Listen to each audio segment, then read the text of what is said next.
Guys, notice Packers won yesterday? Things I was told. Aaron Rodgers, over the hill. Aaron Rodgers, not buying into Matt LaFleur. Packers screwed up who they drafted.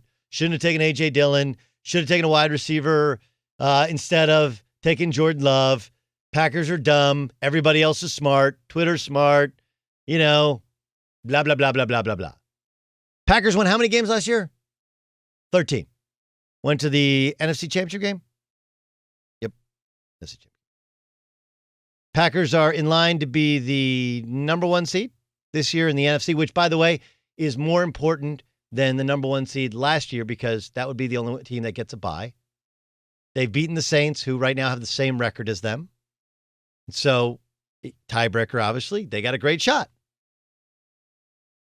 What if the Packers had the best of both worlds, right? They have a really good team with really apparently a very talented wide receiving core that people just diminished and said, well, you got to go and overdraft T. Higgins or something like that. And they have a backup plan in case their quarterback ages, gets hurt, or they can always move that pick. Did you see Big Ben last night? Did you? Have you seen Tom Brady at times? That's what getting old looks like. And at some point in time, right, there's like 3 undefeated teams in the world. 1, well, let's not talk about that on radio because we want to keep our FCC license. 2, 72 Dolphins. 3, Father Time. And oh yeah, by the way, even if Aaron Rodgers for 2 years from now is still great, the Jordan Love pick, dude, that's like Bitcoin. That ain't losing value right now, bro. It's just not. It's not like a car. Right? You drive it off the lot and it's worth less than it was the 5 minutes ago. No, a quarterback that hasn't played a game, that has a ton of talent, that's training behind Aaron Rodgers, that was picked in the first round, that's still on a rookie contract. Like, dude, that's a steal of a trade for another first round pick and maybe then some. Doesn't lose any value. If you decide next year, hey, we want a wide receiver and we don't like him, then you move him and you trade him pick a wide receiver. Easy. The Packers have their quarterback, may have the quarterback of the future, but that is a stock which will not lose value until he plays a game. And if he doesn't play a game, that means the guy you have is still awesome and healthy. They have a running back of the future in case Aaron Jones asks for too much money because he's a free agent this year. And they have a good enough roster to compete for a Super Bowl this year, for one last year, and likely for one next year. People keep saying how much the Packers screwed this up and that up and the other thing up. Like, last time I checked, they've won 24 games in the last 2 years, and you still got 5-6 more to play. Right? You can tell me everything we're doing is wrong, but I kind of think it's going right. And right, Matt LaFleur may have been overwhelmed, may have been over his head in terms of coaching in the NFC Championship game against Shanahan. Right? And I think Shanahan's fantastic. He lost Garoppolo. Nick Mullins is their backup plan. Nick Mullins should not be a starting quarterback in the National Football League. If you watch the Niners, you're like, you're right. I mean, Garoppolo is not yet in his prime, and he needs a backup. Aaron Rodgers is 37, and he doesn't. So maybe, just maybe, the Packers have a really good front office and a really good plan and a really good team that is really competitive and might go to a Super Bowl. Might not. But they got a chance at a number one seed again for a second consecutive year. So there's a chance that they know more than you do. Just a smidge of a chance. And if you don't believe me, last time I checked, they are right now not only the number one seed, but the favorite to remain the number one seed in the NFC. And they already beat the number 2 seed, who we all know, ain't no way in hell the Saints are winning. I don't bet very many things, okay? And I like the Saints. But did you see him yesterday outdoors? That team is not built to play outdoors. In Philly in December, how do you think they're built to play in Green Bay in January? How do you think that works out? Drew Brees in January because, a warm day is 40 degrees. How do you think that's going to work out? Go ahead and take a look at his road record in his career. Take a look at his road record in his career in New Orleans. Then look at his home record. Kind of different.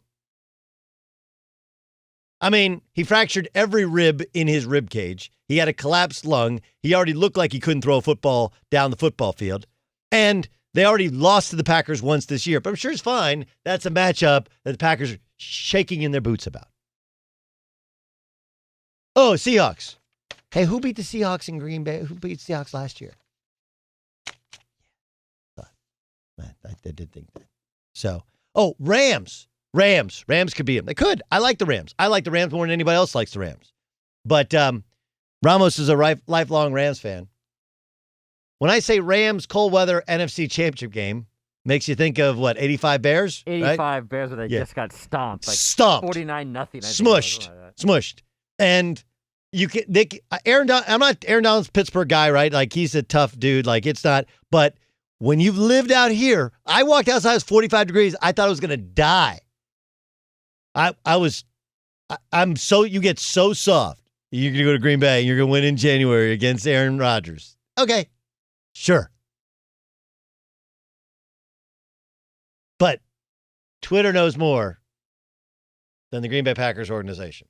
Brian Gutekunst and all those guys. Or maybe they kind of got a good thing going up there. And they're kind of the favorite.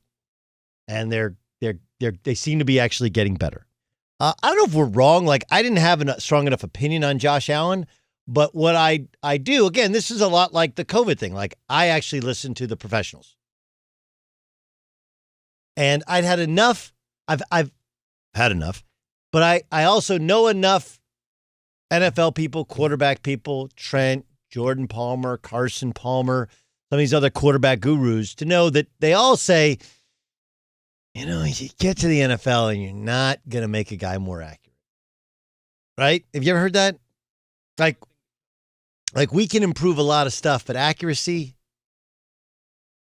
I know a quarterback and he's a friend, so I'm not going to name his name.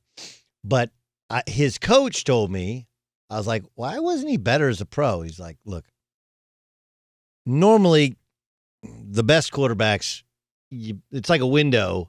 And there's like maybe a foot on each side. Maybe the really good ones is like 6 inches on either side of where you want the ball to be. That's where the ball has to go. This particular guy as a quarterback, it was like 3 yards to each direction. And it hurts your yards after the catch. It hurts, the spacing that you have. It's hard against zones because the ball it's hard against man. Like, accuracy is really the most important attribute outside of, having toughness and poise and leadership that you can have. But Josh Allen he's kind of running headlong into the wind of this idea that you can't improve somebody's accuracy. Now, it should be pointed out that when he played at Wyoming, weather wasn't always great. There's altitude, which causes a different ball flight. I don't know if you guys know that. Wyoming's at like 6,000 feet, 7,000 feet, something crazy. There's no talent around him. But accuracy was an issue. And his first year in the NFL, 52% completion percentage. Last season, 58. This season, 68. And he's put a ton of time in with Jordan Palmer. And I've seen Jordan's work. He's actually worked with my son, some of his friends, some too. He's amazing. He's not the only one, but he's one of the foremost quarterback gurus in football. And it's fascinating. Like, look, there are guys in basketball that when I came out, the idea was if you can't make free throws, we can't really fix your shot.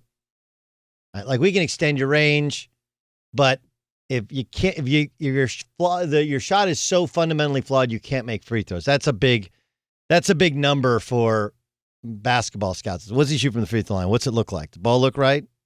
Well, we can fix it. We can extend the range. We just have to replicate that form and push it back some. But you can't make a shooter. That's not true. I mean, the greatest argument is a Brook Lopez, who was a good free throw shooter, but has become like a NBA three-point shooter as a center. Blake Griffin, and there are plenty of others. Now, look, Russell Westbrook, his shooting has not progressed at all. And if anything, there's been regression, which is more kind of par for the course. Not a shooter, never going to be a shooter, But football, this would be groundbreaking stuff if he can replicate it, not just the rest of this year, but continue to improve it in years to come, because that would dramatically change how we view some of these quarterbacks who aren't crazy accurate in college. Lamar really improved his numbers.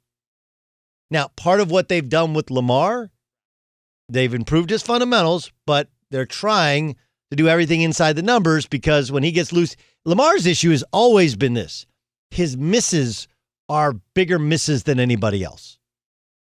This goes back, and anyone who saw him in college will agree. He's always thrown a good deep ball. He's got a cannon for an arm. But it's these short and intermediate things where sometimes he just airmails it. And those are the ones where you end up with a pick. Or if you just miss, your wide receiver can become a defensive back. But some of the misses are so, and it's not throws that are hard throws. It's just hard for him. Josh Allen still has that as well. And they're doing everything they can. I mean, he's got Stephon Diggs, who might be the best guy in the sport. He's got some bigger tight ends as well. And they're trying to be smart in the routes they run and to cover it some. And there may be some regression, but mark my words, if this continues, it changes what most people think about quarterbacks coming out, that you are who you are and the numbers aren't crazy fixable.